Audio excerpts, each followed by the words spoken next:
This Organized Chaos podcast is brought to you by listeners like you.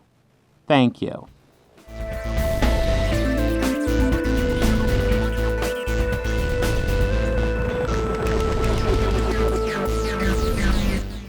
Hello, and welcome to our Organized Chaos podcast. We got a special episode. Joining us will be Bobby Quarters. I don't know what I'm saying. Oh, This podcast is chaos, but somehow also It the is. best podcast ever. yes. Yes, it is. But yes, Most of the name of this podcast is on the lips of grifters as we speak now. oh yes. But so we will be doing our overview of 2022, going over what we thought were the best and worst movies. Most of the stuff will be stuff we covered, but not all of them. And, obviously we haven't seen every single movie from 2022. That being said, these are firm in stone lists. They will never change throughout time. They are to be taken to the bank. If your list is different, that is fine. Just know that you're wrong, okay? It's okay to be wrong. No, that's your problem. Yeah, that sounds like a you problem. No, obviously this is all subjective stuff. And these are just our opinions of them. Like, obviously our list will not be mirrored. Mm-hmm. But yeah, they won't. Like, there'll be stuff that we'll disagree on. But yes. As always, we will just explain our reasoning why we feel this way about it, and they'll be like, okay. Yeah, right. And well, you're wrong. Yeah. Well, listen, everybody knows that everything I say is 100% right. You're allowed to have a different opinion, just you're wrong. And You're still wrong about Last Jedi, though. Yeah, maybe. Uh-oh. So, Last Jedi is the best movie of 2022. No, I don't remember what I was going to go into, but you know what? Sorry. We just dive into the news. It's all good. We got some news stories. First thing to bring up. I think we should at least make mention of the. Let's go into that. Yeah, let's talk about him first. Yeah. Earl Boen died. If you're not sure who he is, it's a name that was familiar to me. I was like, I know that name, and I clicked on it. Oh, it's Dr. Soberman from the first three Terminator movies, and until I want to say, what was it, Terminator Genesis, where Arnold returned? Until he returned, there was a period where he and Arnold were in were the actors in the most Terminator movies. Yeah, they were literally tied. They were like, but yeah, he was great as essentially kind of a scummy doctor. And he has more of a role in the first two movies. It's a glorified cameo in the third one, but it was still cool to see him back. But he's done lots of stuff outside of that. Let me, I know I dug up his IMDb on here, so let me dig it up again. Alright, so obviously he's got his Terminator movies, Man with Two Brains. He did voices on lots of voices on World of Warcraft. I did not know that. That's cool. Lots of voice work. I actually didn't realize digging into this. He did X-Men Legends, which I remember really liking that game. Wow, he was mainly a voice actor, wasn't he? I did not know that. I know I've seen him around, though. Lots of video games. Let's see, I just saw West Wing, which I have not seen. I've seen clips, and I have seen him in some of those clips before. And, of course, the highlight of his career was, of course, Nutty Professor 2, The Clumps. But yeah, Toy Story 2. Who was he in Toy Story 2? Rex. Huh. What? Huh. Oh, I thought that was... This is a video game. Okay. I was like, that was Walsh Shawn who played Rex. I'm really confused. Yeah, I was going to say, no. It's not he has a distinct voice. Yeah. But yeah. Very distinct voice. He was an awesome actor. And he definitely will be missed. But definitely, played a major role in a film that Bob and I both love. Yes. Very much. Well, films. Man with Two Brains. Yes, exactly. You do not question our fandom on that. Well, I was going to say, two movies we've really thoroughly enjoyed, and one that's all right. Yeah. All right. Yeah. I mean, Terminator 1 and 2 are classics, and Terminator 3 is... Yeah. I mean, it's not the worst thing ever. I don't like it. It's not the worst thing ever. Well, here's the rough thing about that. Like, here's the rough thing. I like the actor who played John Connor in that. Like, I like Nick Stahl as an actor. I think he's good. Oh man, that was bad. That was a bad performance. It was not. Well, it wasn't. There's a lot of issues with that. Yeah, and I kind of felt Claire Danes was completely out of place for that movie. Mm-hmm. Like, I just do not think it was in the wheelhouse. Yeah, he definitely commanded that role, or made that role. Oh, he stood out. It's tough to imagine anybody else in that role, even though it's not like a huge role. It's like, it is almost like a blink and you miss it, but it's enough to where you see him pop up again in 3, and it's just like, hey, you're doing the Leo meme, Yeah. Before it was a meme. Yes. Before that word was in our culture. There's a Leo meme? Yeah. There's a lot, but I guess the most recent one is the Once Upon a Time in Hollywood. Mm-hmm. Yeah. Where he's like looking at the TV, like, has a cigarette in his mouth. Yeah. All right. First time I watched that, I actually totally missed that part. Yeah. So, next news was that the House of Representatives actually did name Kevin McCarthy as Speaker, and there was no story around it. Nothing happened. It happened uneventfully. No, it was a complete fucking shit show. Oh my god, dude! Like No, we can. I don't even think I have the words for this. Like I know that this is the first time this has ever happened in the U.S. House of Representatives since the 1800s. First of all, so like, fuck's sakes, like the GOP is literally their own infighting and bickering and just bitching back and forth. Is just, it was all right there on display for the whole country. To see, and I think Jon Stewart put it best. This is the greatest season of C-SPAN ever. Well, that's the thing. So, we can talk about how Democrats are divided. Obviously, we have issues between the progressives and the liberals, and they have different ideologies, but they can at least get together and work together on stuff. Simple stuff like picking little things like the Speaker of the House. However, Republicans have legislative work. Yeah. Republicans have chosen mainly the corporate Republicans have chosen to court these hardcore ideologues who, like, are quite frankly insane. I don't have another word to put it. They're insane. They're lunatics. Yeah. So, I don't want to think about the type of deals Kevin McCarthy had to make with these lunatics to get their vote, because they're insane. So they are the most dangerous type of people. Yeah, I mean, I mean, when you have you look at liberals and progressives, and they're like, oh, we want equal civil rights, and then you look at these hardcore conservative ideologues, and it's like, we just want to kill the other, and it's like, there's no negotiation with that. That's a non-starter. No. There's no conversation point from there. They are just heels in the sand. And I mean, I think it's amazing that there was almost a brawl that broke out on the floor. Mm-hmm. I'm not sure exactly who, but I know that Gates was involved somehow. Either somebody was trying to swing on him, or I'm not sure. All footage I've seen, cameras were panning just away as I saw somebody being held back. Yeah.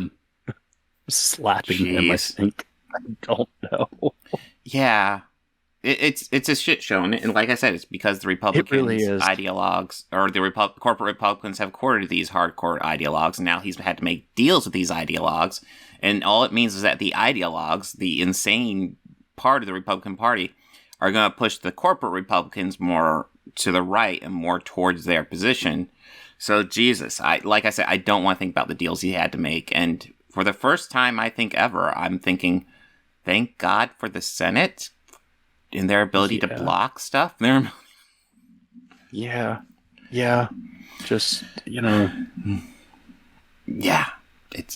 It's just going to make me nervous and for the next election year, because that means we're electing new reps and senators as well as a president. Well, I mean, that's the thing that's promising. This 2022 election cycle was set up to be just an absolute like destruction of the Democratic Party. Republicans come and sweep, and we didn't get a blue wave because it was almost impossible statistically, but we got a couple of blue drips, which was really shouldn't even be possible at all. Like, Republicans just barely got the House. Democrats gained a couple seats in the Senate. The Democrats actually did exponentially better than anyone ever saw them doing. Yeah. Like, there were races where the Democrat candidate overtook the Republican candidate just by an unbelievable margin. The Fetterman and that was Dr. Oz. Right? Yeah. No one. Everyone, I know, like, almost every single person or like political commentator from either end was saying that Fetterman does not have a chance. That's the thing against Oz. Fetterman just had a stroke, so he's having trouble talking and putting together thoughts. And there's an argument that he shouldn't be running. As much as I actually like a lot of the politics of Fetterman, there's an argument he shouldn't be running. That for his being own said, well-being and health. Yeah. That being said, there's also an argument that a dead corpse would be better than Dr. Oz. Just like this isn't a great choice, argument guys. There's also that same argument that half an onion could run Twitter better than Elon Musk. Yeah. And I do think half of an onion could run Twitter better. There are office ferns that could do Twitter much better. My cat. Yeah, in a heartbeat. I would be much happier if your cat in charge of Twitter. But like, I'm just amazed. 15 fucking rounds of voting. 15 fucking rounds. Like, what's the saying? Like, if you try something and you don't succeed, and you keep trying at it again, expecting a different result, but you still get the same result. There's a word for that. I'm having trouble place it. Republican. What's actually insanity, but yes. No, it's. I mean, Fuck's sakes. No, like it the whole party's a mess right now, and they were just kind of showing their ass during this whole period. And also I don't want to be that guy or that person to be that cruel and speculative, but body language is a very funny thing to read, and there was a lot of great body language to be read during all of that, and I'm willing to bet that Matt Gaetz and Lauren Boebert are definitely having an affair. Really? I mean, I know that's a very nasty thing to say and a very speculatory thing of me to say, but I mean, with their behaviors, they kind of deserve each other, so. They're both horrible for each other. They're both horrible. They're both terrible human beings. But it's okay. It's not all it's not all Bobo's fault. It's not her fault that house fell on her sister. Yeah, it was rough. It was a rough time period. That bitch Dorothy. Yeah. She killed a bitch for some shoes. Like. But and Matt looks like he's had so much cosmetic surgery, his face is just stuck in a. Well, that expression. I know those are just mean things I'm saying about them, but like, well, they have. Yeah, there's also other things about. Well, there's other things about their past that I'm glossing over too, like like the fact that Lauren and her husband have had a slew of charges on their records as well as domestic issues, and her husband did get in trouble for exposing himself at a bowling alley. And I believe Matt also has a couple DUIs. Yeah, right? Probably. I mean, and a solicitation, I believe, and a solicitation charge, I believe. I believe he was courting underage girls and getting paid yes, and that's paying them right. through That's Venmo, which was just like, that's what? right. That's right. And he's I a know pederast. Pat. Hey, her I know husband's Matt. a pederast, so you know what? There you go. I know Matt Gaetz threatened to quit if they don't get this resolved, and I was just like, please, just fucking please quit. Don't threaten me with a good time, Matt. Don't threaten a good time, you tease. You know, we got one more story, and this one's just kind of a nice one. Robert Plant in an interview with The Vulture. It's a pretty big interview. I looked over the whole thing. It was pretty good. Yeah, I was actually reading it earlier. But like, there was a highlight that I wanted to go that a lot of people were pointing out that I just want to go over because I'm a Genesis junkie. But yeah, obviously after John Bonham died, and it was like, is Led Zeppelin gonna go on? And obviously the answer was no. And Plant wasn't even sure if he was gonna go on. And then he has this. Let's see, where does it start? But then he has this little paragraph here. I floundered around a lot until I was 32. I was in some kind of wild and absurd adventure. Phil Collins especially was a driving force and had positive energy with the first record, Pictures at 11. It wasn't a difficult job to get together with other people. It's just whether or not we could cook it properly. Plant continued. With Phil, it wasn't so much advice as encouragement and consideration. He was taking no prisoners and would allow himself a short amount of time to come to studio in Wales and make it work. Nobody was hiding the performance. Plant said that Collins greatly admired Led Zeppelin drummer John Bonham, who passed away in 1980. Then he came on tour with me and basically said, Robert, the guy that sat behind you for all those years was my hero. Plant recalled, that was it. He said, anything I can do to help you get back into fighting shape, here I am. And he says he's a good man, or he's a great spirit and a good man. So, like, obviously, like, I remember reading the autobiography, and Phil talks about how much he likes Robert Plant, and obviously Robert reciprocates. So, yeah, I mean, it's just kind of nice these two are such good friends. You know, I just that like is good, because usually with like a lot of the older rock and roll bands of like the 70s and like even the 80s, like so much of them you even see that they're like arguing and fighting with each other all the time. And you know, the drama is interesting. I wouldn't mind hearing somebody tell me the drama between Eric Clapton and Phil Collins, because there is something that happened there. Well, I did hear of some drama between different rock stars actually recently. Of course. That it's probably one that's not a big surprise either. Now, which one were you thinking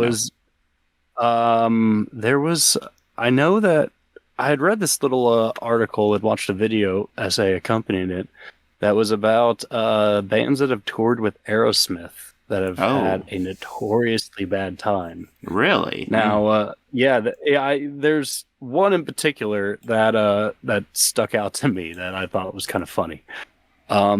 So when Rush was very early on in their career, right? Yeah. You know, they went out with different bands, and one of them at one of the tours they did was Aerosmith. They went out with Aerosmith. So Aerosmith, I guess, was rather just like not that pleasant to them. Like, really turning down their instruments during their set, not allotting them a sound check.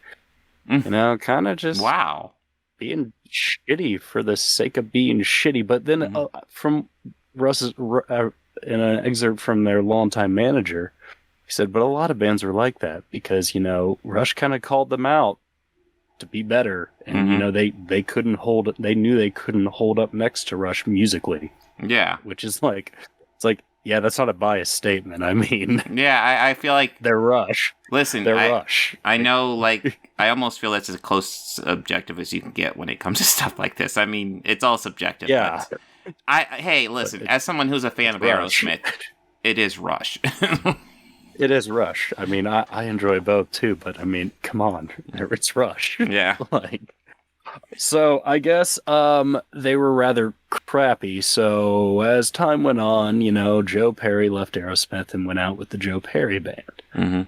As fate would turn out, Joe Perry Band was opening for Rush on a leg of a tour. So Geddy made it a point to like, hey, take care of them as if you were us. Give them the best treatment. Like, told the crew, instructed everyone on their team, you know. And at some point during the show, Getty wanted to come in, see how everything was. Hey, Joe, just want to make sure they're taking care of you and everything, And Joe's like, oh, yeah, everything's great, And Getty responded with, that's good, because I'd really hate for you to be treated the first time we were treated when we went out with you guys. And just left. And I was like, oh, I didn't realize your name was Petty Lee. Okay. It's like, ouch. Okay. But also, way to do it with some class and dignity there, too, Getty. Nice. Very nice. Yeah. I guess this also came from a interview that Getty did, where this person who pulled the story, the different stories from various interviews of different rock stars who they talked about in Aerosmith. And I guess in Joe's book, he didn't recall taking them out, but he's like, but seriously though, it was a Rolling Stone article where Joe said this. Yeah. And he said no, Getty was great. I mean, I don't recall ever taking him out in the first row, but if there was something that went wrong, then I really wish I am sorry but we had no idea of it.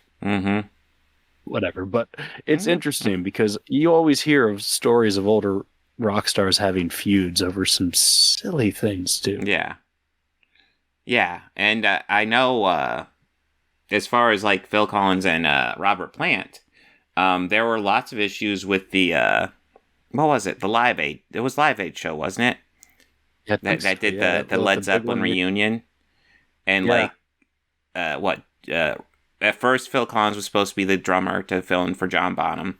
But then, Jimmy Page brought in a second drummer, and I know Phil in his autobiography talks about he went to talk to him. It's like, okay, here's how you do a 2-drummer rig, and the guy was like, no, I'm not doing that. And the set was a mess. So, yeah. I feel that the only, drummer that would have been able to do that, but probably give as much difficulty playing with another drummer would have been Neil Peart, as we circle the Rush. Yeah. But I mean, I think him and Peter would, but I also just think that it's not that Neil never really played well with others. I just think that he would never think the concept of having another drummer. He's like, well, why would that be when I could just hit that rhythm? I mean, Phil Collins even talked about he got used to working with other drummers because when he took over lead vocals, he's like, okay, but I want to get behind the drum set as much as possible. So they would have to have an on-set drummer for most of the songs, but every once in a while he wants to jump back there and get some notes in there. And so he was used to doing 2 drummers. I'd read this interview with him. I can't remember when or where I did, but it was him talking about bands that had 2 drummers because he brought up the Grateful Dead, and the Grateful Dead had 2 drummers all throughout their majority of their live career, up until 95. And he talked he had seen them at I think that they were opening for them early in their Genesis days or something, and he saw the 2 rigs and was just like, this is phenomenal. And he blew his mind, holy crap. There's 2 drummers on stage. Look at that. That is great. And they have all these other stuff. It was mostly him just kind of singing the praises of those 2 drummers. Yeah, but that was the excerpt I read because it was something related towards the Dead's drummers. But yeah, it's just. Oh, sorry. Go ahead. I was just gonna say it's just nice seeing 2 classic rock legends being like, "Hey, I know this other guy and he's awesome." You don't get that often. You don't get. You don't. You really don't. It's mostly like we've stated them bitching at each other. Yeah. Like Eric Clapton. But you mentioned I was about ready to say Phil. I brought Phil Collins and Eric Clapton, but I was like, it's really everybody in Eric Clapton. Yeah, because I haven't heard. I don't think I know the Clapton and Collins beef. I don't know either. I'm aware of a lot of the other beefs that Clapton has. Well, I always bring up the quote from the book because, he became friends with Eric Clapton and Robert Plant at the same time. He talked about I became really good friends with both of them. They were music legends to me, and to this day, I still consider Robert a good friend. And then that's it. But that omniscient, it's just what happened? See, that's funny. I've read Eric's book, and I don't remember him ever mentioning Phil once. Who knows? Yeah. Well, I mean, I know Phil produced, or I know he worked on a couple albums with them, and he produced at least one. Well, yeah. I mean, now he would probably say that they worked. on that album. Not together, but they worked. They worked. But yeah, it was interesting. But yeah. Fascinating. Are we ready to get into the worst movies of the year? Yes, let's get into our list of bad films. Yeah. Well, you know, I do want to stress. Well, we'll get to it when we get to my number 5. But yeah, we're starting out with your number 5 right here. Oh yeah, Black Adam. Okay, just I put this. I want to be clear. If it's at the bottoms of my list, like I didn't like it for the best. Like I didn't really love it, but I did enjoy it a lot.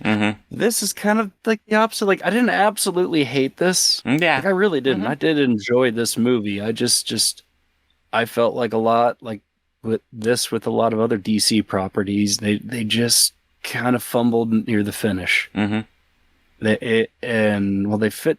Again, they fit way too much of a storyline in. I mean, cool. Introduce some more characters. That's cool, but like, don't make those characters you introduce better than your title character. Yeah, I know. Like, the Justice Society. I would have much rather wanted that movie. Yeah, the Justice Society. I wanted that movie instead. A much more interesting cast, I thought, than Black Adam, and I thought the Black Adam stuff was decent. It was decent, yeah. But, like, the Justice Society stuff was better, and when I found out Pierce Brosnan was in it, it's like, well, dude, like, Pierce is gonna steal this whole movie. Like, yeah, and he does. He totally does, and I'm so all right with that. And what's crazy is how effortlessly he does it. Like he's not even trying. He's stealing this thing. No, it's like he takes off the mask, and the scene is stolen. Yeah, like no, it's he breathes and says, and the movie's stolen. Yeah. Right? Like it's important to stress. Like it's not like we sat down and watched Pure Flix movies. Otherwise, this would all be filled up with absolute crap. It would all be Pure Flix. Like this is and not we'd be very angry, from my opinion. But I can see where it can go on here because I feel like what we have is a decent Black Adam movie and a decent Justice Society movie, and they just kind of mash them together, even though they don't 100% fit, and then they make a meh movie. That's kind of where I land on this. It's like, it didn't make my list, but I can see where it ends up on your list. Yeah, like it's like I didn't hate it. Yeah, like, I just they just misdirection on DC's part, and it's unfortunate that they use this as a springboard to announce Cavill's return and introduce and establish Dwayne Johnson in this canon. Yeah. Only for it not to really fucking matter. Yeah. So now this makes me wonder what's going to happen what happened with Shazam? Like, what's up with this now? We will have to see. I mean, I have a strong suspicion they're going to play out the movies they have, which is Shazam 2, Aquaman 2, and Flash, and I think that might be it. And then that'll be it. After that, it's hard reboot. That's why I suspect. They shouldn't run that last one. I mean, they shouldn't be, but that's Flash, yeah. I mean, if they're gonna play it out, where the hell is Batgirl? Come on. Well, they shouldn't, just for obvious reasons. Who knows? Ezra is kind of a piece of crap. Not kind of, is a piece of crap. No, I mean, I think the fact is, studio put a lot of money into it, and they don't want to flush it down the toilet like they did with Batgirl. And they were they didn't want to flush it down the toilet, and they got OG Keaton to return for Batgirl. Yeah. We will see. Okay. We will see. But yeah, Black Adam didn't make my list, but I can see how it ends up on yours. So my number 5 was 3,000 Years of Longing. And you might be thinking, hey, when did you discuss this on the podcast?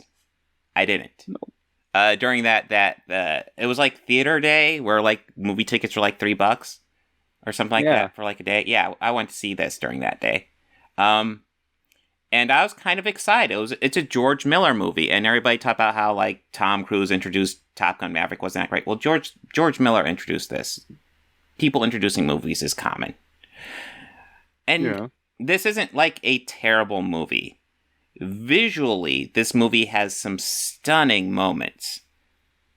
But the storyline, doesn't quite work for me. It's definitely a storyline exploring relationships and this kind of how we allow them to kind of define ourselves. And it's an interesting idea, but I don't really feel like it properly explores it well. And, you know, I'm kind of disappointed to put a George Miller movie on here because he's a director I absolutely love. But I'll be honest, I haven't loved all his movies, and this one kind of falls into the later camp. I don't know if you saw this one at all, Bobby, but... No, I didn't. And honestly, I saw a trailer for it. Yeah. I want to say when I saw Jurassic Park, or Jurassic World. Yeah. And I remember thinking, like, that's Miller. Yeah. He's good. You know. And just once, like, the trailer had kind of played through, I was kind of like, this seems kind of stupid. Yeah. Yeah. Is this a romantic comedy, a weird fantasy trope thing? I don't know. This seems... No, it's a movie that has big ideas on a relationship, but doesn't quite get there. And yeah, that ends up number 5. I don't hate it by any means. You know, I'm sure my opinions are kind of like Bobby's on Black Adam. It's fine. It just ended up here, kind of. Yeah. And then that brings us to my number 4, which was Jurassic World Dominion. Minor spoilers. This won't be the last time we're talking about this one, but no, you're gonna hear. We're entering into repeater territory now. Yeah, this was. I had no high expectations going for this, but I wanted to give it a shot. I wanted it to be good, and it wasn't. I still cannot get over the fact that they set up in Jurassic World: Fallen Kingdom, a movie that I don't like, but at the end of it, they said that dinosaurs are now all over the world. And even though it was unbelievable at the beginning of this movie, they established that they even went over the oceans, which I don't even know how they did that. But okay, whatever. I'll accept your premise to get to the story. Cruise. Yeah. And then what they do is they take all the main characters and put them in a dinosaur park. The whole world is filled with dinosaurs, but we still had to put them in a dinosaur park. It's just like this movie is just, its whole premise is just no. And Locust. The main villain we have to deal with here is Locust. It's not dinosaurs, it's Locust. And, you know, I'm fine with the anti-corporate angle, but Locust? Dotson. We got Dotson here. Yeah, we got Dotson back. See? Nobody cares. Yeah, nobody cared at all. Yeah. Well, I mean, is there anything you want to say before we get back to this? I'll share my thoughts on this later. All right. Okay, we're at your number 3. Number 4. So admittedly, when we didn't go through, and I did say this on show day, I did not watch this because it looked awful and abysmal.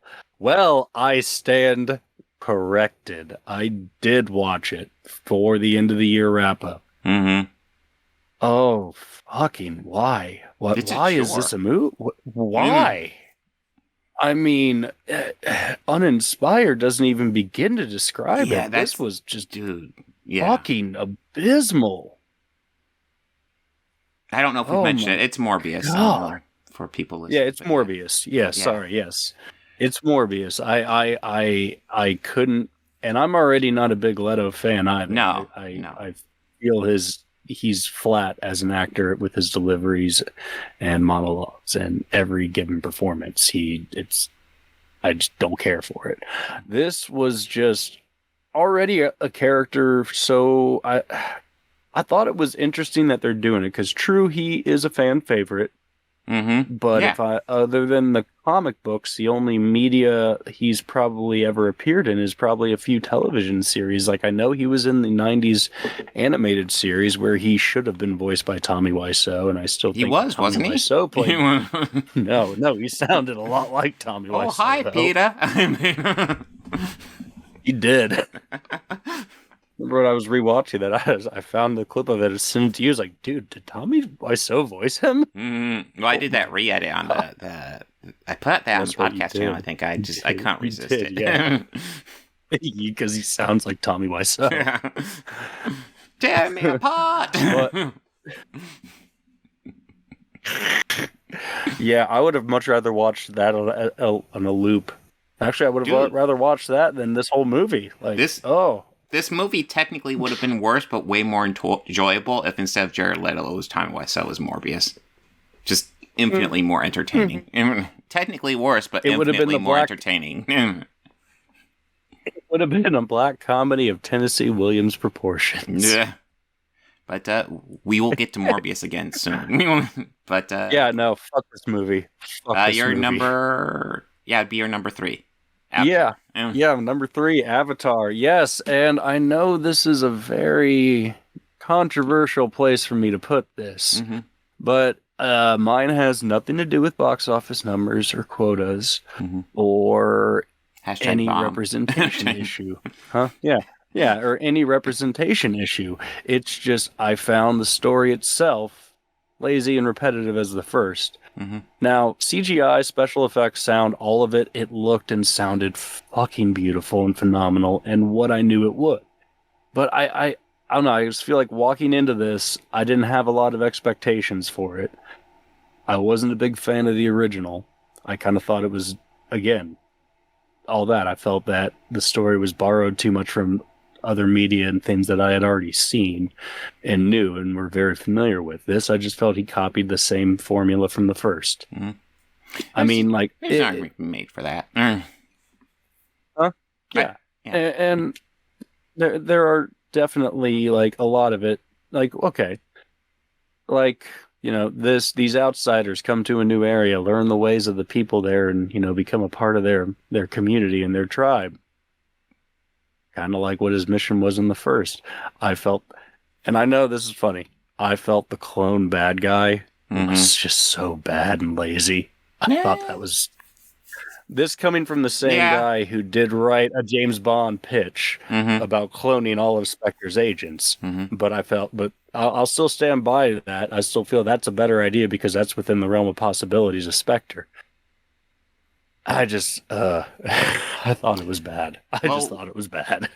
This is definitely the one I think this year we disagree the most on. I don't know. Like, I think you have some arguments that make sense. Like, I think the villain works here, but, like, I think that essentially it's the same villain from the first one. I think he works better in the first one. It's one of the few things I actually think work better in the first one. I think overall I like this one more. I might like it less with rewatch. I know I like the first one less with rewatch. So yeah. I think that if it were to work like... Well, there were things in this that they did that I did enjoy. Like, I mean, again, I kind of think him working as a bad guy worked a little bit better in this one than it did in that. Like, but I just didn't like it being cloned. Like, you mean this man who was so hateful of these species willingly signed up for this? I don't know. That is not the same bad guy as the first one. Did he willingly sign up for it? I mean, kind of when you join the army, you just sign over your body. Well, true.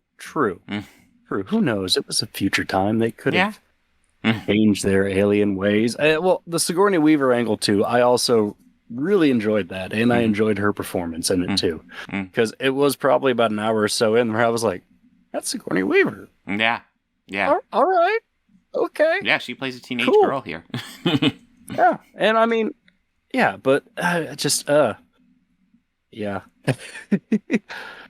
Come on, James. You raised the bar on yourself for a reason. I don't have much negative to say about this one, but we will get to my thoughts on it in a while. We got a little bit till it's too. But, yeah, we got a while to go. Next is my number 3. Rob Zombie's the Monsters. I've stayed again and again. This wasn't as bad as I feared it would be. I wasn't a fan though. Like, I feel like it's like essentially a prequel story, but like it gets to the actual, like when we get to the ending, we're actually getting to like the series stuff, and it's like, oh my god, this feels so much better. But I know the movie's ending, and I kind of want it to end because this has been a bit much. But like I said, it's not like this movie is infinitely better than that trailer. I'd like this between like watching that trailer like a couple times in a row and rewatching this movie. I'd probably rewatch the movie because that trailer is just egregious, even though you could get through it faster. Yeah. This movie is better than that. And even though he's not Fred Gwynne, who was it, Jeff Daniels Davis, who does Herman, he's not bad. Yeah, I think so. He does a different job, but he's not bad.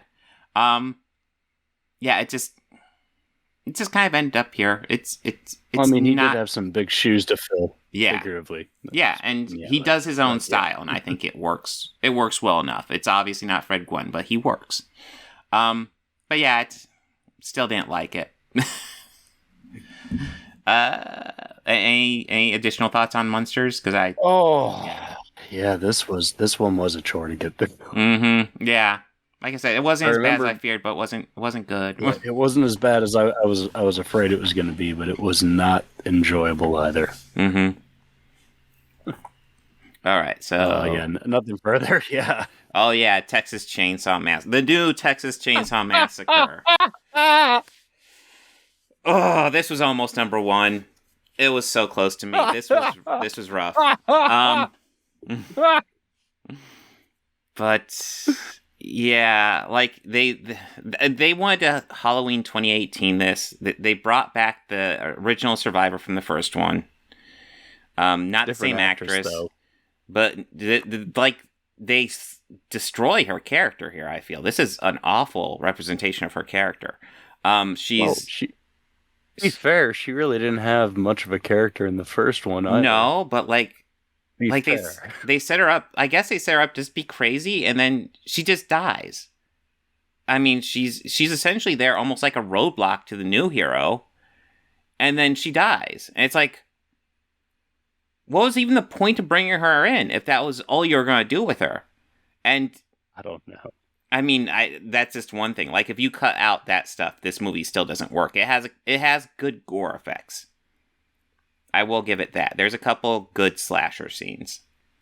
But this story does not work. I was honestly, for the most part, rooting for Leatherface to kill everybody in the movie. Yeah.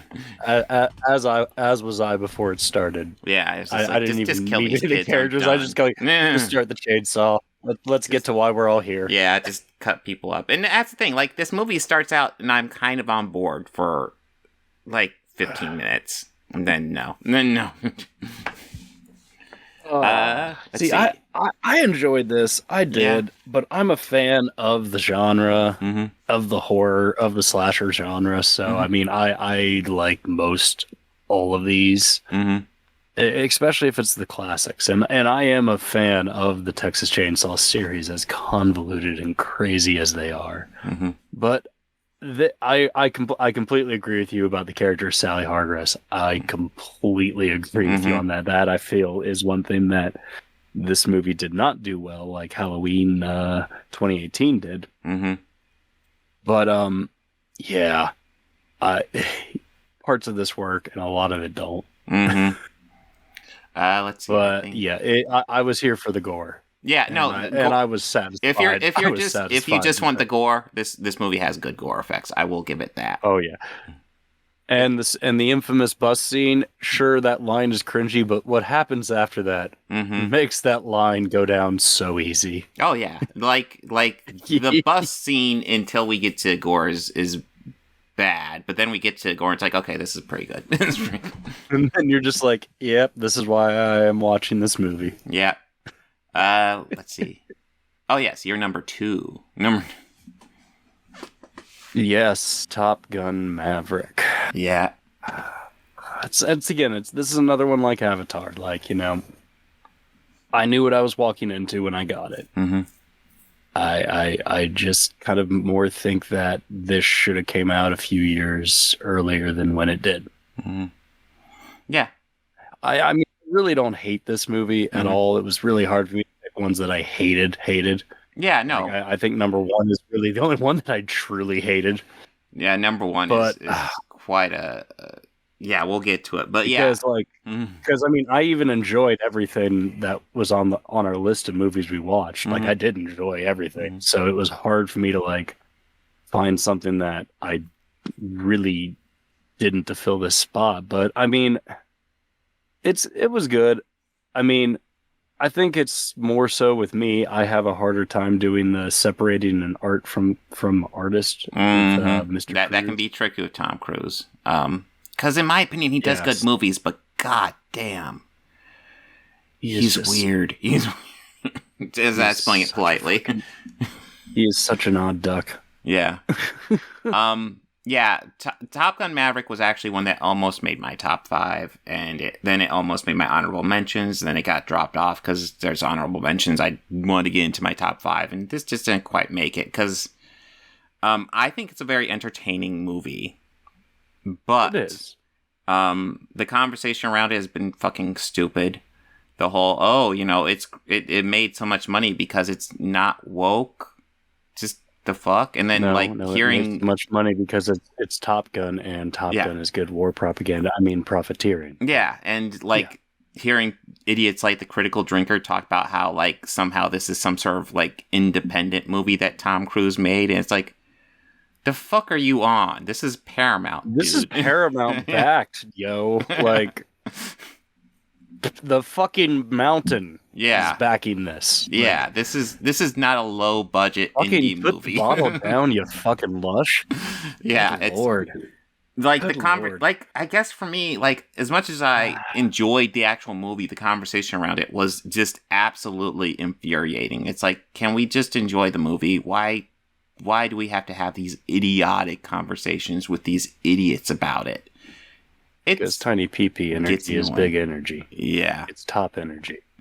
But yeah, one thing I want to reiterate, a lot of the movies that are making our worst list aren't the worst things ever, and we keep on saying that. And it's because throughout the year, we mainly just go to movies that we're interested in, and it means we're hoping we enjoy them. If we wanted to fill it up with shit, we would just sit down and watch Pure Flicks. Watch 5 Pure Flicks movies from 2022, and boom, our list is filled. Bob and I would share a Pure Flicks account. Yeah. Just fucking... Okay, God's Not Dead 8. God. We'll do live stream reacts. Yeah, whatever the fuck Kevin Sorbo's doing now. Being an idiot on Twitter. Yeah, that's all he's doing. But yeah, I mean, if you want a good laugh, follow him on Twitter. He's. But yeah, his July 6th stuff or January 6th stuff is classic. But yeah, I like this movie. But yeah, it's the conversation around it drove me at the wall. Let's see, where are we at next? And also, I knew the hype would come. My fucking number one. This god awful piece of fucking abomination. Fucking shit. Oh my god. I fucking hated this movie. I fucking hated this so much. How are you going to waste your OG? How are you going to waste your OG cast to not even have a fucking stand-in role? Have them literally fucking do nothing. Nothing. And not even have the leads of the new torchbearers of your new franchise fucking be worthless in this and only just cause more trouble for the plot. Oh my god. Oh my god, why was this a fucking movie? Why? Why did we need 3 of these movies? Oh, no, fuck. I'm complaining about the premise, but I didn't even get to the characters. They bring back the OG characters, and I guess Ian Malcolm has a little bit to do. But all Alan, and then Sadler, I guess, has a little bit to do when she discovers the locust, and all Alan Grant has to do is fawn over Sadler. That's all he has. He's literally all. It's dude, you can't write something for him.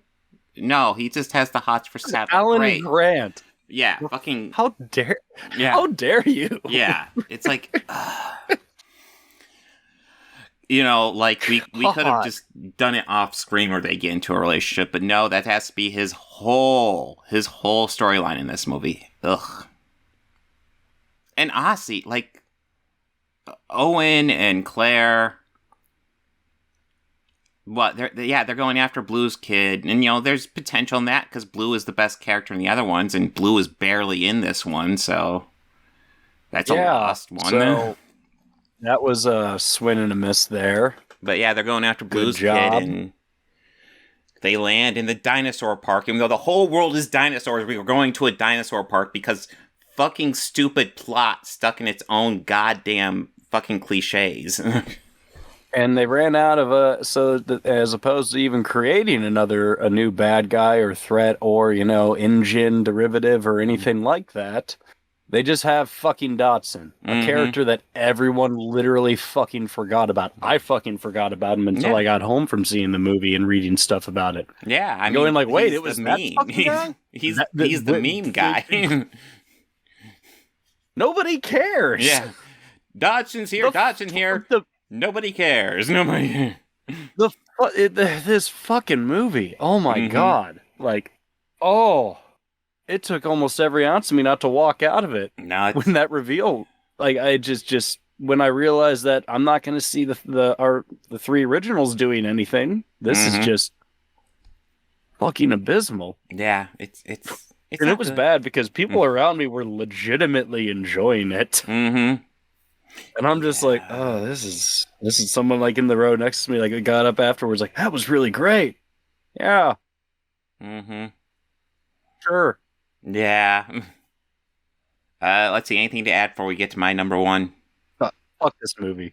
All right. Well, yeah. Fuck those three movies. So my number one's an interesting one because I think on a lot of technical qualities, this is fine. In fact, I think across the board, everything about this is probably fine. It's not particularly good, and it's not particularly bad. It's just fine. Which is my biggest problem with this fucking movie, is that there's nothing noteworthy in it. Nobody's significantly good, nobody's significantly bad. Everybody is just giving it a milquetoast fine performance. And it's boring as shit. I mean, that's why I end up in my number one spot. Because, like, which movie would I like to rewatch the least? And it had to be Morbius. Maybe Matt Smith, 1%. Nobody else seems to care. They're phoning this in, not even that they're doing a bad job, they're just not doing a good job. It's just right down the line. Just they don't care. Yeah, they don't care, but they're skilled enough that they can't, completely suck. But they don't care. And they just don't care. Yeah, and I just at least something like Jurassic World Dominion, I can laugh at that one because it's dumb. This one doesn't even have the common courtesy to be dumb. I would actually probably not rank this as number one if there was a genuine scene in there where he says it's Morbin time. Because that would at least be fucking funny, and I would chuckle at that. We don't even get anything so bad it's good in this. This is just, it's a chore. So yeah, that was my number one. Anything you want to add about Morbius before we sign it off? That movie was pretty bad. Yeah. It was so bad that they tried to re-release it or recut it. Because the memes. And then it just was worse. It had even worse returns than its initial go. So, I mean, again, at least they learned their lesson after the second time and didn't need an additional 13 times to try it. Man, I want them to release it 13 more times, so I want them to flush money down the toilet on this one. You fucking made it. Just fucking drive it to the ground, motherfucker. Well, I mean, yeah, maybe it would be so good that, it would drive Sony completely out, and then Marvel would have to come in and buy up their Spider-Man rights again. God, it's annoying. I don't want Disney to become more powerful, but I do want Marvel to have Spider-Man back. I do want Marvel to have Spider-Man back. Yeah. It's weird. It was the same thing when they were buying Fox. It's like, I want Marvel to have the X-Men, but I don't want Disney to have Fox. I don't know what I think. I don't know. Yeah, I don't want the Simpsons to be owned by the mouse. Mm-hmm. But yes, are we ready to talk about some good movies? Yeah, let's talk about some good movies. Okay. Spoiler. Okay. So I'm going over a couple of honorable mentions, and then I know you have some honorable mentions to go over. My first honorable mention is Violent Night. I kind of wanted this to be in the top 5 just because I enjoyed it so much. This is just a fun, super violent Christmas movie that actually had a heart to it, and it just kind of fucking worked for me, and I enjoyed it. I can't wait to rewatch it next year. It was just a lot of fun. It couldn't quite make my top 5, but I just wanted to give it a shout out. Any words about Violent Night, Bobby?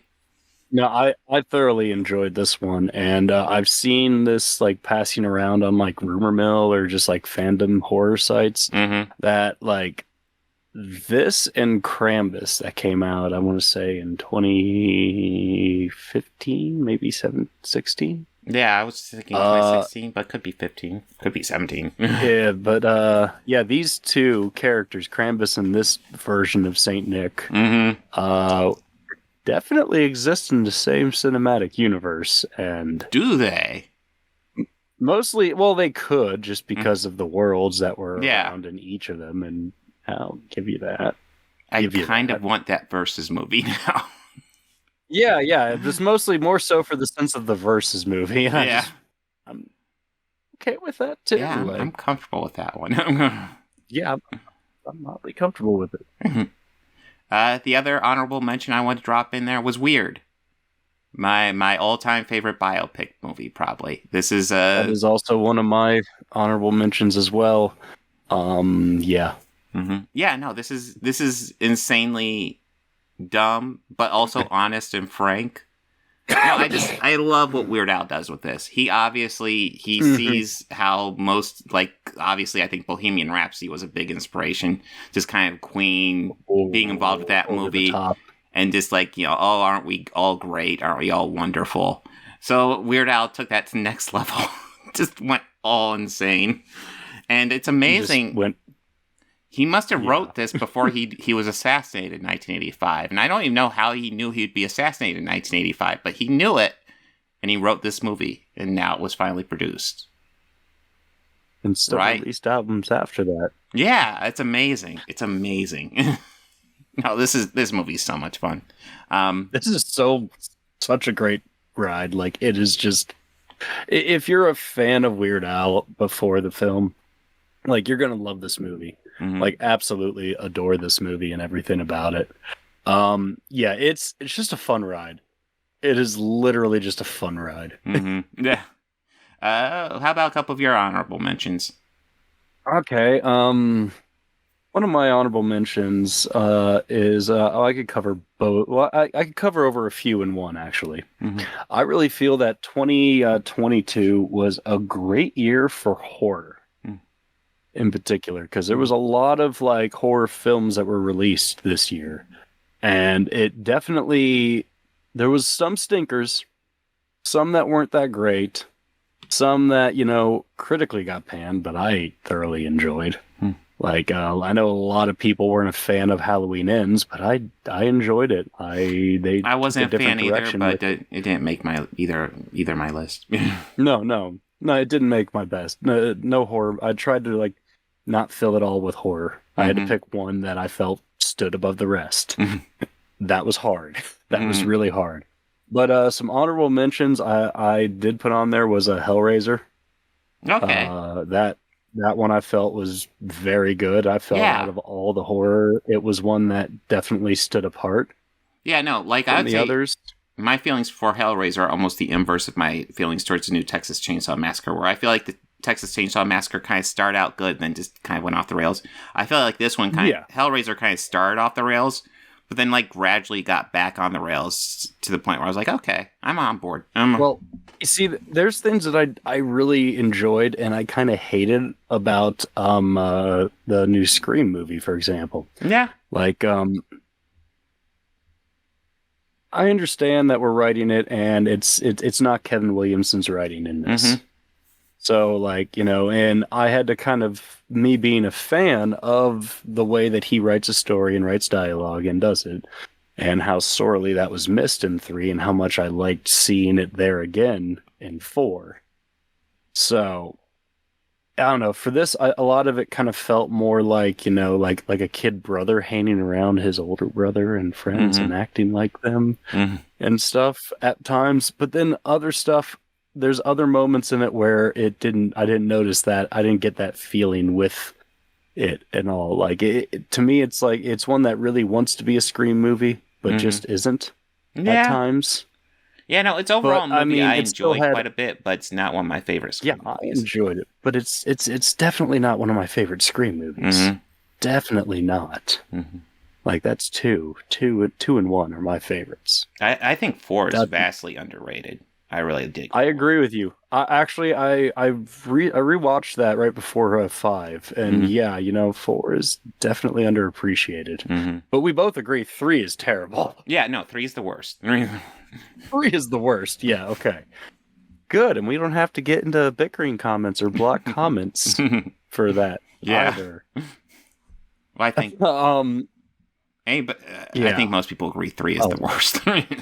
Yeah, most people will agree. I mean, some people will argue that Roman was the most inventive character killer, and pretty much because he was supposed to be 2 people until the last minute. I do love watching 3 and pointing out all like that. That's not him. That's the other killer. If we would have gotten the movie that we wanted, if the way that the original way that Kevin wanted it, it would have been different. But yeah, Hellraiser was a great one. I did enjoy Scream. Scream was another one, and Halloween Ends I mentioned. I also enjoyed Nope. Yeah. Now, I do like Jordan Peele and his style. Jordan Peele, I always feel like has a different perspective of looking at horror, and finds like newer ways to chill and terrify. And I kind of felt he had a knack for it even back in the Key and Peele days whenever they would write horror or sketches based in that, because it could go from like, gut-busting hilarity to like bone-chillingly terrifying. Yeah. He was able to set a mood so quickly. And I just think it's great. And he is a really great filmmaker. Like he definitely has a great career ahead of him. But man, I enjoyed Nope for a lot of different reasons, because to me this felt more like a Twilight Zone movie or at like extended episode than anything else. Yeah, I can see that. And that's really what I loved the most about it, or maybe almost an Outer Limits episode. Like, not exactly like Aliens, but it kind of was Aliens. Yeah, it kind of is. But it's just, I really enjoyed how they told the story in this, and just, I thought it was really great of like kind of subverting expectations. And also like, man, that little underplot with the monkey and that is a bit terrifying. That I'll admit was the first time in a long time I've been uncomfortable in a theater watching something. Well, I just think kind of going, oh fuck, they're not going to show that, are they? I don't want to see that. Well, that's the thing. It's just out of focus. Yeah, they don't show it, but like, it's out of focus. They give you like you see around it, and then you see like sound effects, and it's like he's painting a picture for you without painting a picture. Kind of how he does that scene is kind of amazing. We'll get more into Nope later, but yeah. Well, like how they pan into the shot, like from the backstage area, and you just hear what's happening. Yeah, and it's like, oh, fucking beautiful, man. I loved it. That was my favorite part of the whole movie, actually. That was an intense part. Let's see. I fucking loved that. Did you have any more honorable mentions, or are you ready for main list? Yeah. Samaritan. I mean, it's fucking. Oh yeah, that was fun. That was a fun movie, and actually, I liked it a lot more than I did. The Unbearable Weight of a Massive Talent. That almost made my list. That almost made it. That was definitely the sleeper hit. One of my sleeper surprises, and another one that we didn't cover on the show at all was one I caught when I went to Horror Hound Weekend back in September. It's a movie called Night Shift. It's from 2000. Yeah, Michael Keaton, Henry Winkler. No. What? No, it's excuse me. It is from this past year, yeah. It's pretty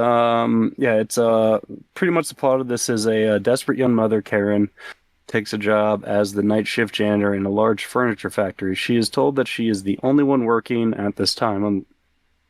But after seeing a strange vehicle idling in the parking lot and finding a door to the factory ajar, she gets the feeling that she might not be alone after all.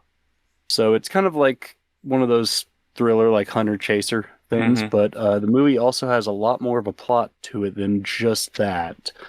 But we get kind of seeds to it. They tell the story as it goes on further and further.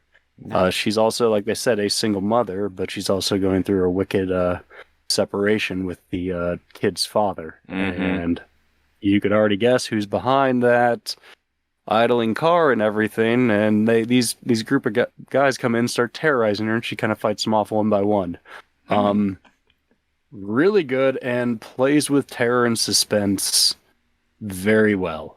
Like nice. they studied at the school of Argento and Hitchcock, and it's great. So if you're able to track it down, it's definitely worth a watch.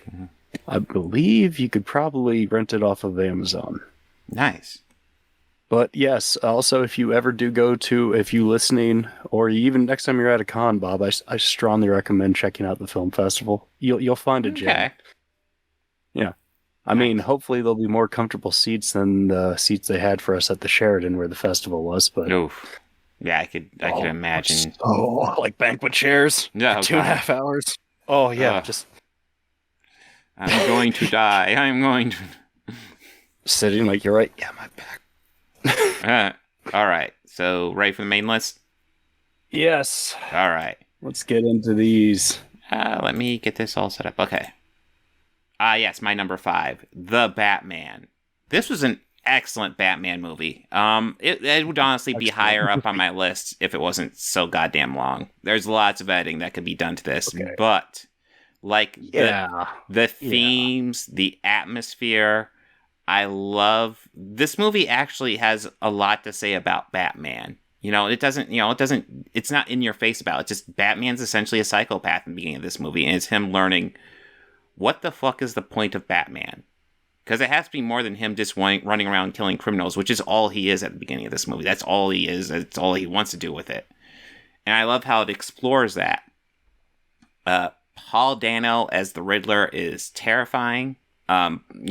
This is just like Paul Dano playing a psychopath. This almost feels like it's like custom made for him. Just the way he's able to do a performance. It's just like, it feels a little offbeat. And I love that. And of course, I mean, you have to mention Colin Farrell as the Penguin. He's awesome. Zoe Saldana. He definitely played Zoe Saldana. Zoe Kravitz as Catwoman is great. He definitely played a different Penguin. Yeah. I mean, I don't want to say one that we've never seen before, because the Penguin in the Gotham TV series was definitely had his gangster moments, but he also had his psychopathic moments too. Which I can't think of that actor's name, but my God, he was fucking good as Penguin too. But Colin Farrell was really great as the gangster. Oswald Cobblepot. Yeah, and I'm interested to see what they do. Like, I assume there'll be a sequel to this, and it won't even surprise me if when they do the reboot of the DCEU, they do it from this. Because, I mean, this is already established as its own universe. Yeah. I mean, it makes sense. And this was really, critically loved. So, just get an editor who's a bit more willing to chop stuff, and you got a great one. Who's not afraid to tell a director no. This scene that's 5 shots, we could probably do it in 2. All those scenes of the people entering the building and we don't have any of the principal players in there, just extras walking in? Yeah, we don't need that. Well, maybe for a second. We don't need it for 3 minutes. Yeah. But other than that, fucking great movie. I loved it. I just love the tone of the whole thing. Matt Reeves definitely had an idea for this movie, and I'm happy that Warner Brothers let him do it. Let's see what we have. Oh, my number 5. All right, Glass Onion. Yeah, man, I thoroughly enjoyed this movie down to the cast, to where each character in there had their own quirk shtick about them. Yeah. Almost. We almost got everyone exhibited, not fully, but we did get a good. And I just liked the whole way of how Rian Johnson told the story. How we get to see a lot of them in present day, and we get to see how they're all well established in their own field and, you know, doing quite well for all themselves. But literally how Edward Norton's character did help them all get to where they are. Yes. Whether it wasn't through the most honest of ways at most parts, but we also get to see like the people they were and the people that they now have become. Yeah. But they're still the people they always were. They're just playing up to be that persona of, you know, what they choose to be. Yeah, well, we see these people and how Edward Norton helps them get to where they're at, but we also see how Edward Norton gets to where he's at. Yeah. And I love this movie.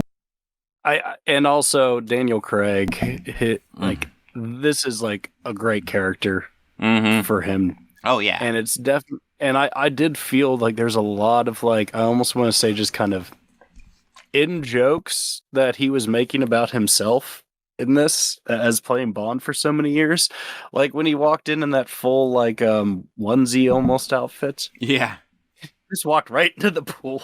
Yeah, no. But like the absurdity of all of this is really what I loved the most about it. Like just the absurdity. Yeah. No, it's like you just have these rich people who are just like so up their own goddamn asses. Up their own fucking ass. Yeah, I'll get more into this when we later, because I definitely this is not the first time this is going to pop up on the list. So next up we have mine, Clerks 3. The long awaited bookend to this trilogy that, I mean, for years I didn't even know if he was actually going to finish writing it or not. Like, I knew that he had toyed with the idea of writing sequels to some of his older movies after Clerks 2. But, I mean, he even said, if anything, like, I think the only thing that really needs that should get a sequel would probably be Mallrats and Dogma. Never said Chasing Amy's a closed story. That's a closed story. And I agree with him on that. That one is. It'd be interesting to see him try and make it in today's world. Yeah. But you know. Well, I'm kind of grateful you decided to put Clerks 3 on here because it did not make my list. Yeah. It wasn't really a contender, but I thoroughly enjoyed this movie. This felt like a return to form for him. It really did. And I mean, I feel with Clerks 2, he kept trying to like branch out as a writer in that one, but still keep his fan base. And I enjoyed it because I felt it was him growing as a filmmaker. Yeah. And it's what I like to see because, you know, like I'm not the same person that I was when I first discovered his work. I too am growing as a person. Yeah. And it's just like to see that evolution of like, you know, growth within a person. And I mean, a lot had happened to him since, you know, the last Clerks movie. Kevin Smith had almost died of a heart attack.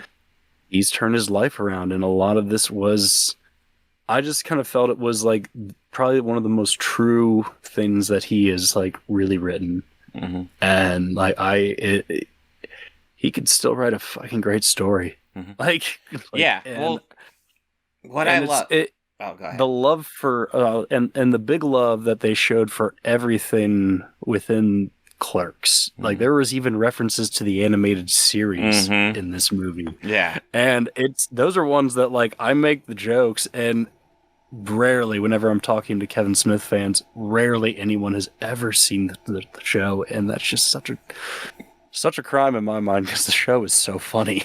No, the animated series was great, but what I found interesting was like if we were looking at raw filmmaking, I think Kevin Smith probably did the best job in Clerks 2. If you're looking at like behind the scenes filmmaking, but if we're looking at like maturity of script, maturity of themes, it's Clerks 3 by like a mile. Like there still is like the crude humor in there. There's plenty of the crude humor in there. But there's a lot more thought to this one. There's a lot more. You know, I mean, they deal with fucking mortality in this one. And like one's own mortality, and they don't shy about being blunt about it. Dude. And they're also not afraid of killing a beloved character. Yeah, dude. I mean, spoilers at this, like, I mean, this has been out long enough, and it's not a spoiler anymore. Yeah, Dante dies at the end, and I wasn't ready for that. I wasn't ready I for it wasn't either. ready to watch Dante die. Hell, when the movie, I gotta change batteries. Well, one thing I definitely am going to add is that, like, Jeff Anderson and Brian O'Halloran, they fucking bring it in this movie. Like, their performance is so, like, I didn't even know they had these performances in them, and they bring it, and they just through raw, like, obviously the writing's there, but through raw performance of, like, bringing that writing to the screen, like, I'm not gonna lie, my eyes were not dry at the end of this movie. This was good.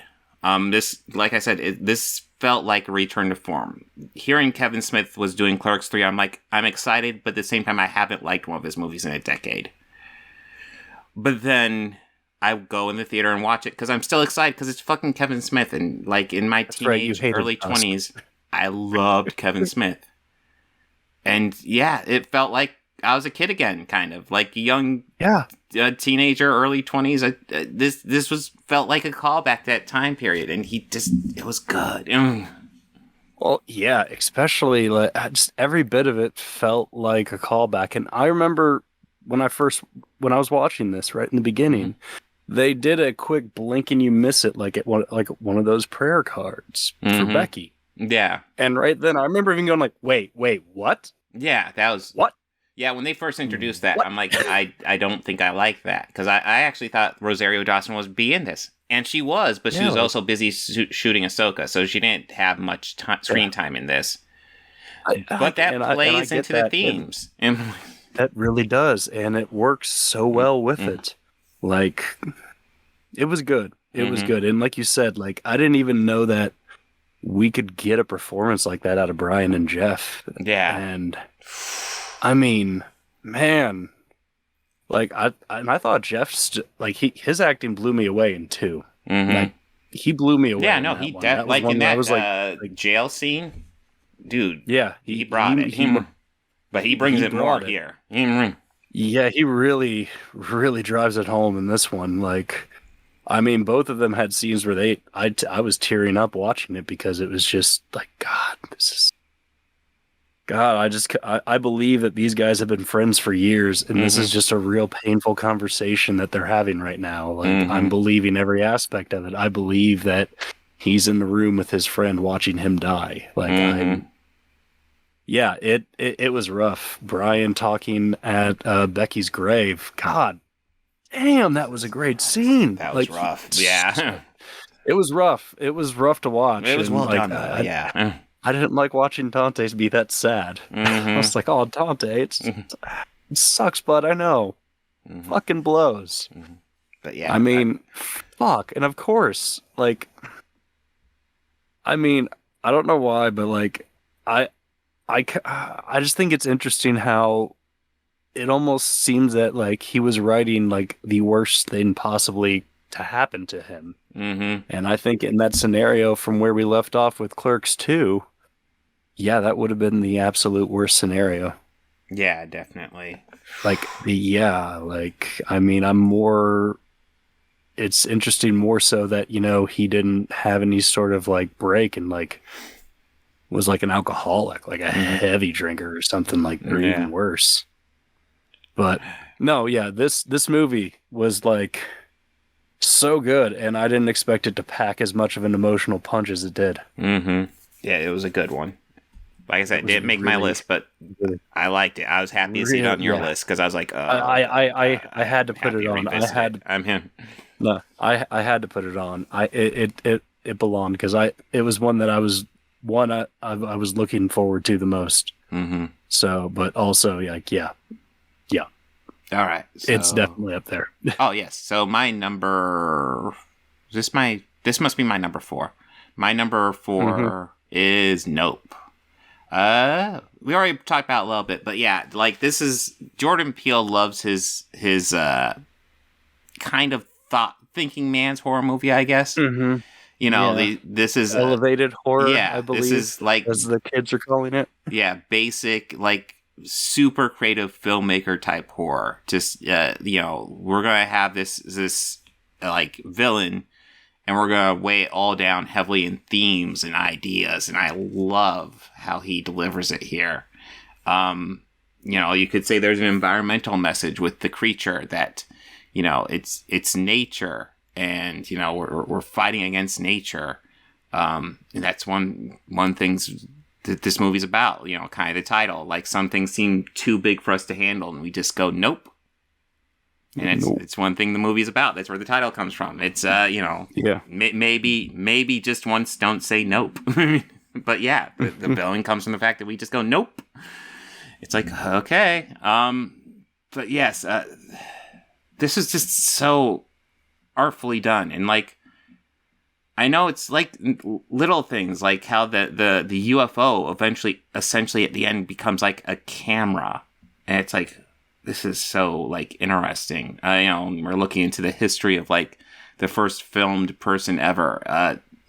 There are layers of this movie outside the fact that it just is really well shot and a really thoughtful movie just on the face of it. Oh, it's beautifully shot. Mm-hmm. And yes, also why I had said it's very much like an extended Twilight Zone episode. Mm-hmm.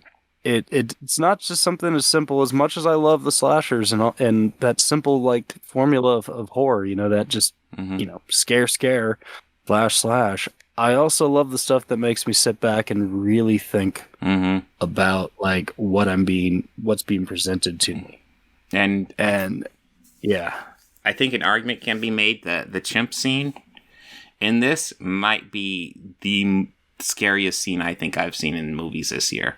That is, and the end result when you're sitting in that scene, but it's still just like, holy shit. Just the visuals, like you don't see that much, but the visuals that they're engaging with your mind, it's like, like when the chimp came over to the boy and he saw him and like when he started to come over to him, I was just thinking like, okay, I know that that's a grown up version of him. He's gonna be fine. Nothing's gonna come. So are we gonna see that monkey getting shot, or is it gonna be from the boy's perspective, or the monkey's? Like, yeah. What are they going to put? Oh, yeah. That's what they... There it is. I knew it was coming. I was thinking too much about how it was going to come. And it just happened. And then just it happens, how I thought. Yeah, then it happens. Oh, just out of focus where I could see what happened, but not really. Thank you. Just like you showed that lady getting attacked where we saw the legs and we heard what was happening. Yeah. Yeah, one was... Yeah, that scene is... Yeah, Jordan Peele is just kind of quickly becoming one of my favorite filmmakers. I just love what he's been doing so far. Just really creative horror stuff. And I'm excited to see what he does next. Oh, yes, my number 3, probably our biggest divergence here, Avatar, The Way of Water. I don't know if this is going to stay on there because I suspect with rewatch I'm not going to enjoy it as much. But upon that initial watch, I enjoyed this. This is it. I felt like the 3 hours here went by faster than the 2.5 hours with the first one. I felt more invested in the world, and I'll admit, like, I don't think the story is very deep at all. Mainly for me, Sorry. Sorry, I was going to say, at parts, yes, I will agree that the pacing at parts. So, go ahead. For me, I mainly like the characters. I love the whale. The whale is like my all-time favorite character in this. But the characters of the 3 older kids, I like them more than I like the parents. And obviously, you already brought up Sigourney Weaver. She's one of the older kids. She's Grace, the daughter of Grace's avatar, and they have no idea how she was born, and it's not explained here. And that's the other thing. Like, for the most part, this story's resolved, but there's still loose threads. And at the end of the first one, I was not excited for more Avatar movies. At the end of this one, I was excited for more. I'm kind of on board for more. So yeah, for me, this is visually stunning. It's eye candy, and I like a lot of the characters, and that brought to number 3 for me. But yes. What's next? Yes, you're number 3. Are you there, Bobby? Yes, I am. Oh. Everything, everything, everywhere, all at once. Yeah. Yeah, this, ooh, Mm. I didn't know. I went in blind to this. I didn't want to read anything. I didn't want to watch any trailers for anything. The only thing I knew of that it was definitely a theater experience. In this, they deal with parallel universes and based off of decisions and choices we make in life and how those go. In some of these universes, there's sausage fingers. Yeah. And it's just Sometimes I just thought it was rocks. a very it was sometimes they are rocks. Yes. This was a beautiful movie and a very great story, and just visually it was amazing. I don't know what I could say about it that hasn't been. Like, this was definitely a great experience for the theater. Like, I enjoyed this so much. Yeah, no, it's awesome, and I will get to it shortly. Shortly, yeah. Yeah, we have a few repeaters on this end. Yes. And yeah, you're number 2. You're number. Hooray. Like I said, I had to pick one, and I had to go, and I went with this one. I'm willing to argue, because when we did our series of Predator, I still stood firm. I believe that 2 was my favorite. No, really? By 1. And yeah. And this one is, I'd say it's on par with 2. I enjoy 2 more than 1, yeah. But this one, I feel it's on par with, like, in this, for my personal ranking of them. But I enjoyed this one. This one was a great addition to the Predator lore. It's the first time the creature came to our planet and was hunting and learning so much more. So we get to see, like, a lot of the things that made that Predator, the killing machine that it later became and was, but I mean, obviously they sent another one, or no, that's right. Yeah, I'm also getting my endings mixed up with these. But no, this one was great. I've rewatched this several times since we watched it for the show. Oh, wow. Like, I have. I actually introduced it to a friend who is a huge Predator fan. And I didn't tell him it was a Predator movie. I just said, hey, there's this new horror movie, Prey. You want to watch it? Yeah. And I figured he'd catch, like, the, Prey Predator. And, like, upon the first reveal of it, he like, kind of sits up from the couch and goes, this is a fucking Predator movie? Yes! Like, what, have you been enjoying it so far? I'm like, oh, yeah, I was thinking to myself, like, I'm getting Predator vibes. Like, this movie's giving me the vibe like I'm watching a Predator movie. And now, yeah, no, this is, like, best reaction to it I've ever witnessed. Yeah. Somebody's like, holy shit, this is a Predator movie? Yeah. Pretty cool, huh? Yeah, yeah, like, this is great. I loved this movie. Like, yeah, no, I've only seen it once, but, like, it's stuck with me. I just haven't had time to rewatch it, honestly. But, like, okay, I saw it once, and, like, the more I thought about it, the more I really liked it. Yeah. This is, like, when I first saw it, I was like, I don't know where I'd put on the Predator ranking. And now for me, it's solidly, it's number 2 slot, just behind the first one. Because this is just such a well done movie. Like, let's go back in time and have the Predator, an older style Predator fight, a Native American, tribe, essentially. It's a whole bunch of people it goes after. But, like, yeah, I love how it's set up. Those poor trappers. Yeah, those poor trappers. Yeah, I feel so bad for them. Oh yeah, I feel such sympathy for them. Those poor, an element poor I never thought I'd wanted to see in a Predator movie. How he would deal with trophy hunters. Quite easily. Quite easily as how. Easily as how. No. Without very little effort. But yeah, this is a fantastic movie. It's a great Predator movie. I said, easily, absolutely. In my opinion, the second best one. And I'm someone who enjoys all the Predator movies minus the Predator, which is what 2018. Yeah, that one was terrible. That was pretty bad. But I enjoy the other ones, and this one, It stands above all of them except for the first one for me. All right, fair. Hey, fair. But like, yeah, this is another one. This one in too. I like. But it. I also like the callback. I enjoy two. And I did love. Well, I mean, I love the callback in 2, and that's probably why I favor it so. Like, because I feel that 2 is one that is very underappreciated. Yeah, it's definitely an overlooked one. It is. It's overlooked, and it's really good. Yeah, I like the idea of it being in the city. Like, that was cool. No, they cool. They definitely have some xenomorphs running around New York City too. Yeah. But yeah, that would be funny. Yeah.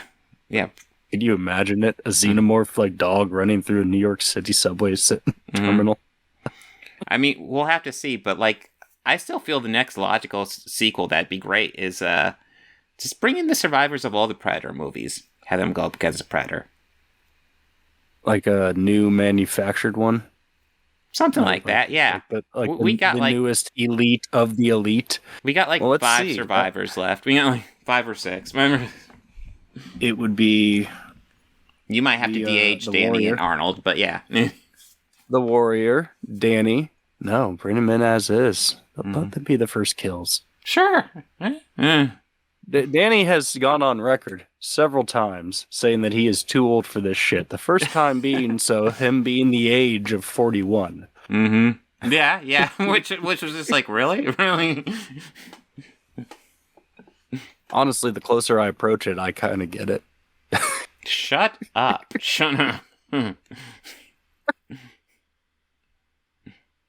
But yeah. This was a great. This is another one I was happy to see on your list because it didn't make mine, but I was like, I dug that one quite a bit. I dug it a lot.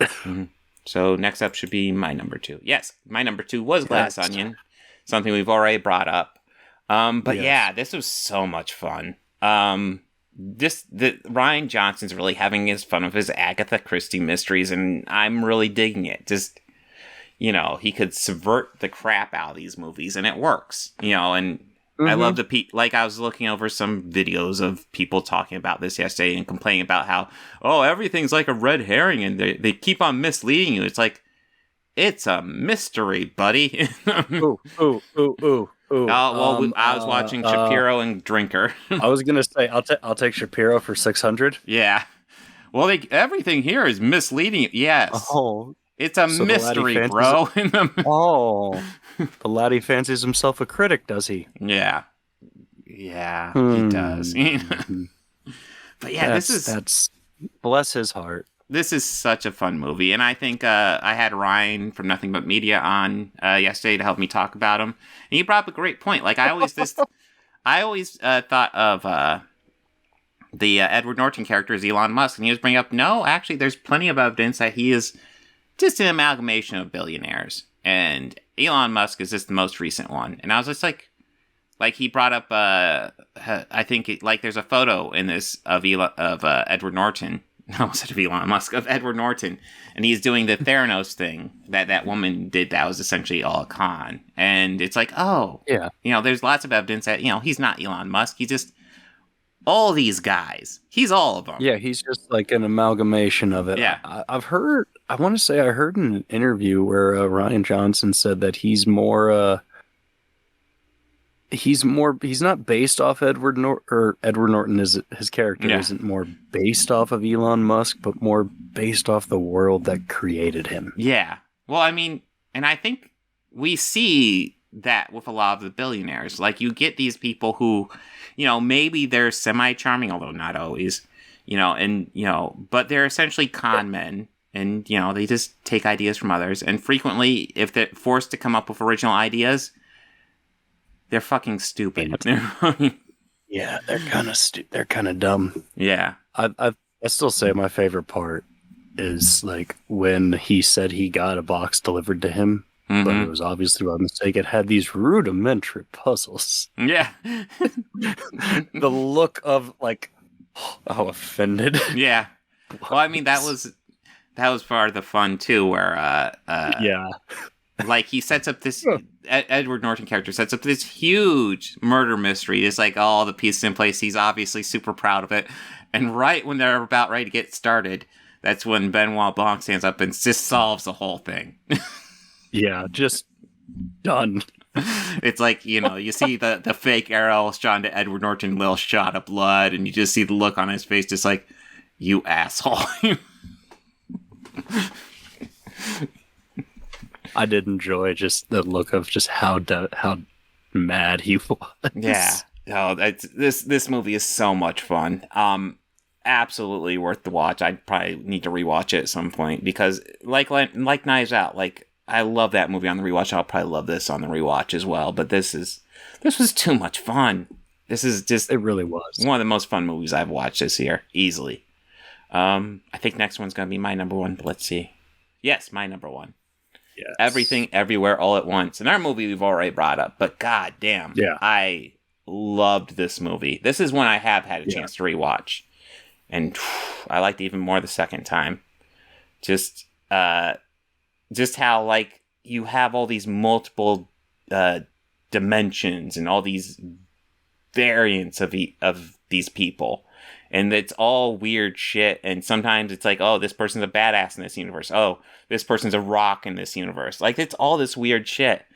But yeah, it just all comes together to just, like, a mother understanding her daughter. And yeah, I love it. And it's, we deal with multiple generation gaps in here as well. It's also a mother, kind of recognizing her husband, being a flawed person. But, everybody has so much potential in their lives. And it's not even so much about what you miss. It's about, like, just who will you be going forward. And I love the ideas explored in this movie. Because it's about, like, a whole multiverse. But it's also about this one woman coming to grips with her current life. And it comes together so well. I absolutely loved this movie. Yeah. Do you have any final thoughts before we get to your number one? Yeah, no, you kind of hit it on the head there. Mm-hmm. All right, so your number one. Hey, I've seen this one. The before. Batman. Yeah, this was a good one. Holy fucking shit! I loved this movie. I wanted to watch it again when I got out of it. Mm-hmm. Like I there's so much that they did right with this, in my opinion. Mm-hmm.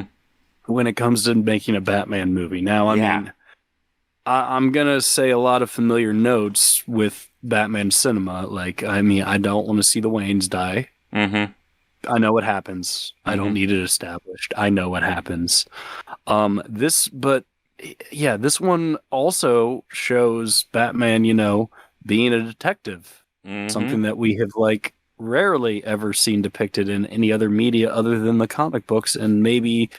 Yeah, animated series we saw some. Yeah, a few of the animated series. Mm-hmm.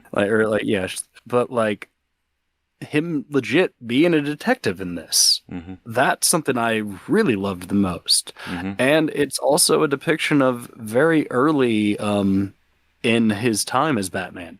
Mm-hmm. Like this is like what this is like it's supposed to be his second year as Batman, I think. Like the Long Halloween, which was like year 2, I believe. Mm-hmm. Yeah. So, also they're not afraid to shy away from keynote villains. I mean, they still had one in there, and that I'm okay with. That I'm okay with a laughing person in the next cell. Like, yeah, I get what you're alluding to. I wasn't as thrilled with it. I would like to see a movie without that character, a Batman movie without that character. But yeah, I agree. I agree. Overall, honestly, this was still a great movie. I don't know. I still would like to see more depictions of like the lesser known ones, but the ones who are definitely more sinister in that aspect. Like they're lesser known, but they're more sinister. Like Calendar Man, for example. That's the thing. Calendar Man is, by his essence, dumb, but like you could do something really creative with him. You could do something really creative with him, and not like Condiment Man. You can't really do too much with him. I mean, aside from doing something that's already been done in the lore, like poisoning condiments and distributing out to every Gotham. Yeah. I mean, has Joker written all over it. But like characters like Calendar Man, Clock King. Yeah. kind of Like, dumb, but you could definitely do something really cool with them. Yeah. definitely have some fun with it. Mm-hmm. And I mean, I'm not even, and I don't want them to be like, have the villain be in there and then get busted really quickly and early on in the movie, Mm-hmm. and then the real villain comes forth. Yeah. That would just be whack. Mm-hmm. But I don't know. This one, it showed Batman in a way that we have never really seen on film before. Mm-hmm. Like, this is like one of my favorite, probably my favorite depiction of Batman yet. Mm-hmm. I really wasn't concerned with Pattinson playing him. Yeah. Because I watched The Lighthouse, and I was not worried. Listen, man, we've all seen Twilight. Yeah. Twilight sucks, but he's done plenty of good performances in his career, Other so I wasn't concerned either. Where you look and, there's enough where you look and you just go like, holy shit, that Twilight kid can fucking act. Yeah, exactly. Like, yeah. But yeah. Yeah. As you had said earlier, Paul Dano was so perfect for this role, and I enjoy almost everything that Paul Dano's done. Like, he's a great actor, in my opinion. Mm-hmm. Like, he was phenomenal in Love and Mercy as Brian Wilson. I mean, if you haven't seen that, that's good too. But man, like, he could play a psychopath, a deranged psychopath so well, and really commit to it to the point where it's almost kind of funny, like watching him. But you're also kind of like that awkward, okay, you're kind of being terrifying right now. Yeah. Jeffrey Wright, great Commissioner Gordon.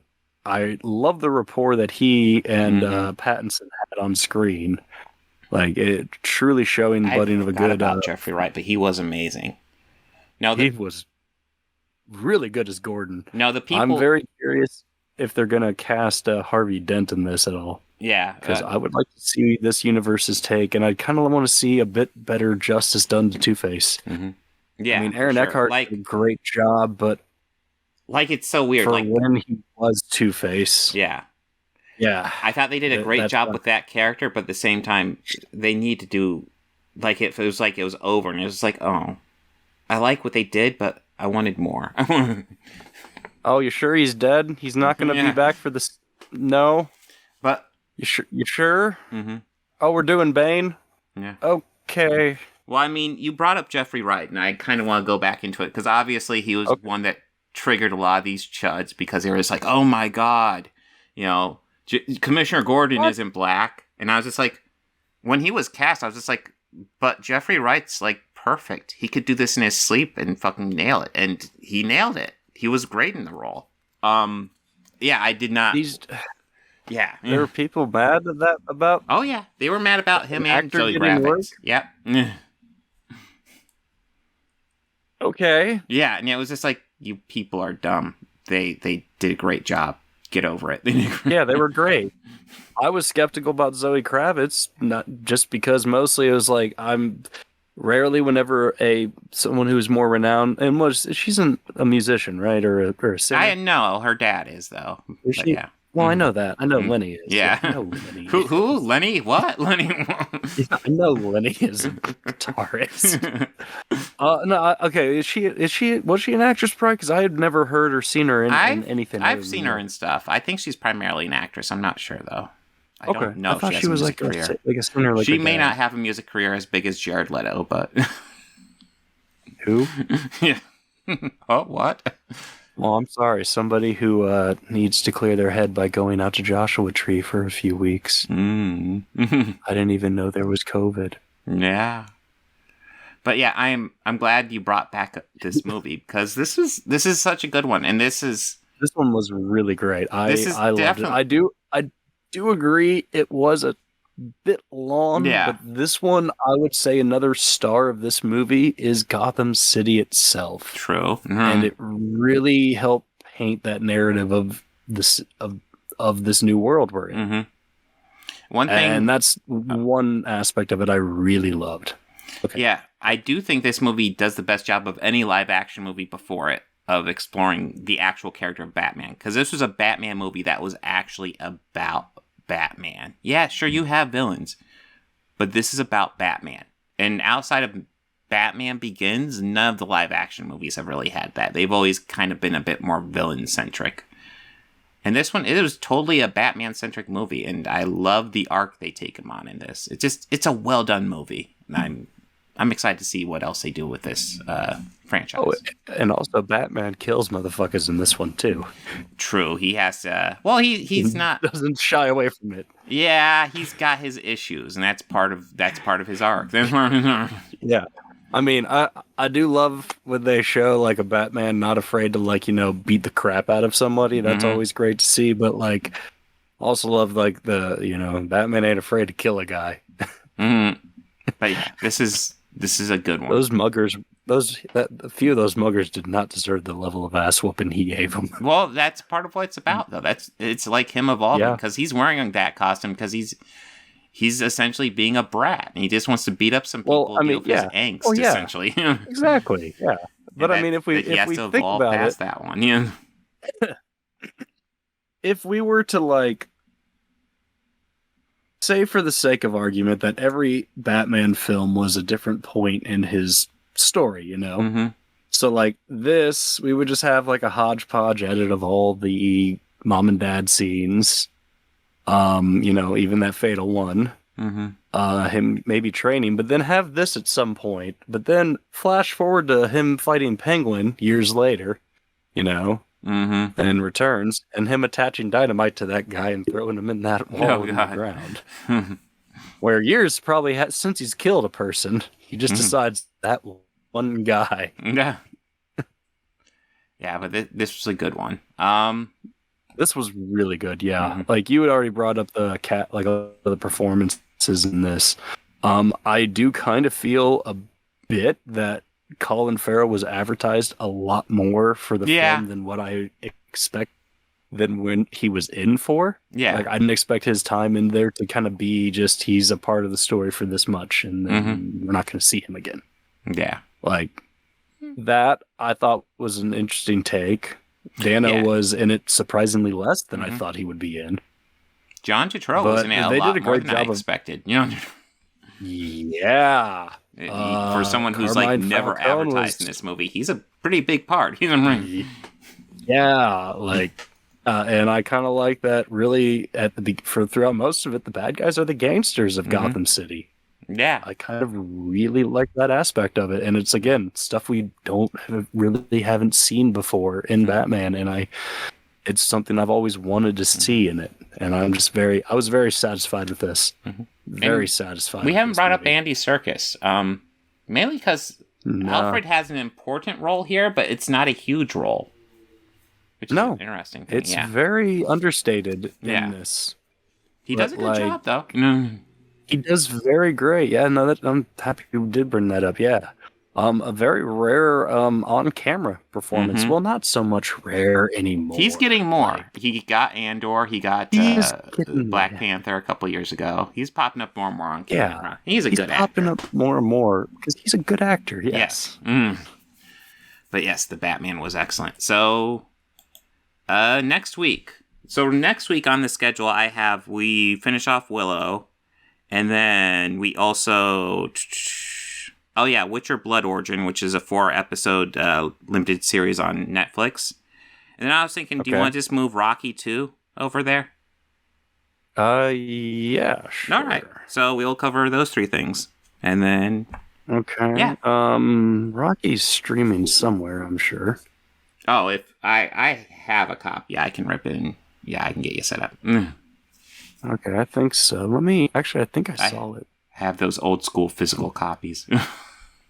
Yeah, I physical media. The fuck? Hey, I still collect physical media too. I know. I have a physical. It's nice to actually have the physical media, even though I rarely use it anymore. I rarely use it too. I have this one that's like it is the entire 6-episode run of The Naked Gun on TV. Oh wow! I've still never seen movies. That one. Yeah. No, I've of course seen the movies, but yeah. Well, the shows are funny. Yeah. It's not on Peacock. We'll figure it out. Yeah, we'll figure it out. Yeah. All right. But Yeah. Oh, yeah. You know what? I'm terrible at this. Like, share, and subscribe. Probably shouldn't have said that at the beginning. Please. Yes. I'm terrible at that. Just like, share, and subscribe. I need to start saying that during my live stream, too. But yes. Yes. Everyone have a good one. Take care.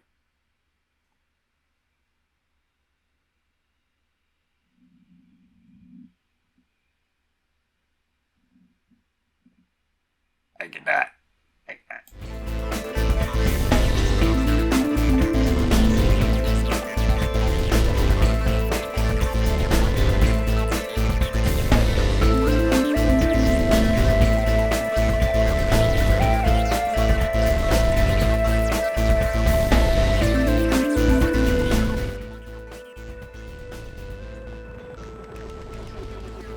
Books, records, films, these things matter. Call me shallow. It's the fucking truth.